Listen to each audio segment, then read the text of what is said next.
வணக்கம். நம்மளோட சிறகடிக்க சிறல வரக்கூடிய எபிசோட் எந்த மாதிரி விஷயம் நடக்க போகுது சொல்லி நம்ம இந்த வீடியோல பார்க்கலாம். மனோஜுக்கு எல்லாமே சரியாகுது. ஆனால் அதில் ஒரு பிரச்சனை என்ன அப்படின்னு பார்த்தீங்கன்னா, அவருக்கு ஞாபக மறதி, அதாவது அவருக்கு பழசு எல்லாமே அவருக்கு மறந்து போச்சு. யார் என்ன எதுவுமே அவருக்கு தெரியல.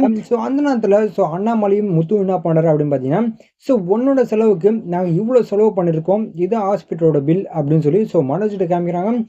மனோஜ் எப்படியாச்சும் நீ கட்டணும்டா அப்படின்னு சொல்லி அண்ணாமலையும் முத்தும் பேசிட்டு இருக்காரு. அது இல்லாமல் விஜயம் ரொம்ப பெரிய பிரச்சனை பண்ணிட்டு இருக்காங்க. அப்போ ரோஹினி நினைக்கிறாங்க, அப்போ நம்ம கூட்டிட்டு போயிட்டு அம்மா இருக்கிற பக்கத்து வீட்டுக்கே நம்ம போயிடலாம். அப்போ கிறிஸ் அப்பப்போ வருவான், வந்த உடனே மனோஜ் கிட்ட பேசின உடனே அப்பா அப்பான்னு சொல்லி கூப்பிட வச்சிடலாம். அதுக்கப்புறம் அவன் ஒரு பாண்டிங் மாதிரி கிரியேட் பண்ணிடலாம் நம்ம அப்படின்னு சொல்லி ரோஹினி ஒரு பிளானை போட்டுட்டு இருக்காங்க. அப்போ ரோஹினி சொல்றாங்க, போதும் நிறுத்துங்க, இதுக்கு மேலே நீங்க அவரை திட்டாதீங்க, நாங்க எப்படியாச்சும் காசை கொடுத்துருவோம், இதுக்கு மேலே நீங்க திட்டினீங்கன்னா அவ்வளோதான் அவங்கள அப்படின்னு சொல்லி ரொம்ப பெரிய பிரச்சனை பண்ணிட்டு இருக்காங்க.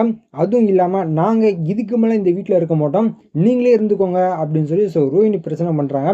அப்போ விஜய் சொல்றாங்க, அம்மா என்னம்மா பேசிட்டு இருக்க, இவங்க சும்மா அப்பப்போ பேசுறதுன்னு உனக்கே தெரியல, இப்போ எதுக்கு நீ இப்போ வீட்டை விட்டு போறேன்னு சொல்லி பேசிட்டு இருக்க அப்படின்னு சொல்லி விஜய் கேட்கறாங்க. அப்போ ரோஹினி சொல்றாங்க, இல்லை ஆண்டி, நீங்க என்ன தடுக்காதீங்க, இவங்க எப்படி பேசுறாங்க பாருங்க, ஏதோ ஒரு மூணாவது மனுஷனுக்கு உதவி பண்ண மாதிரி அவங்க பேசிட்டு இருக்காங்க. நாங்க உங்களோட சொந்தம் தானே, மனோஜ் முத்துவோட ரத்த சொந்தம் தானே, இது கூட பார்க்காம அவங்க என்னென்னமோ பேசிட்டு இருக்காங்க. எனக்கு மனசு ரொம்ப கஷ்டமா இருக்கு ஆண்டி. அது இல்லாம அவருக்கு இப்பதான் உடம்பு சரியா இருக்கு, அதுவும் இல்லாம அவருக்கு என்னென்னமோ பேசிட்டு இருக்காரு. ஆனா இவங்களாம் என்ன பேசுறாங்க கூட அவருக்கு புரியல. அந்த நிலைமையில இருக்காரு.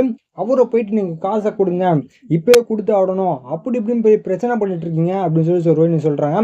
ஓகே ஆண்டி, இது வரைக்கும் பேசுனதெல்லாம் இருக்கட்டும், நாங்க இதுக்கு மேலே இந்த வீட்டில் இருக்க மாட்டோம் அப்படின்னு சொல்லி மனோஜும் கூப்பிட்டுட்டு ரோஹினி போறாங்க. எங்க போறாங்க அப்படின்னு பார்த்தீங்கன்னா, சொன்ன மாதிரியே கிறிஸோட வீட்டு பக்கத்து வீட்டிலே போயிட்டு ஒரு வாடகை எடுத்துட்டு அங்கே தங்க ஆரம்பிக்கிறாங்க. அப்போ ரோஹினி கிறிஸை பழக வரா மனோஜ் கிட்ட, இதுதான் அப்பா அப்படின்னு சொல்லிட்டு இருக்காங்க. சொல்றாங்க, என்ன ரோஹினி சொல்றேன், எனக்கு பையன் இருக்கானா அப்படின்னு மனோஜ் கேட்கறாங்க. அப்போ ரோஹினி சொல்றாங்க, ஆமா மனோஜ், இவன் தான் அவங்க பையன் அப்படின்னு சொல்லி நம்பவும் வைக்கிறாங்க.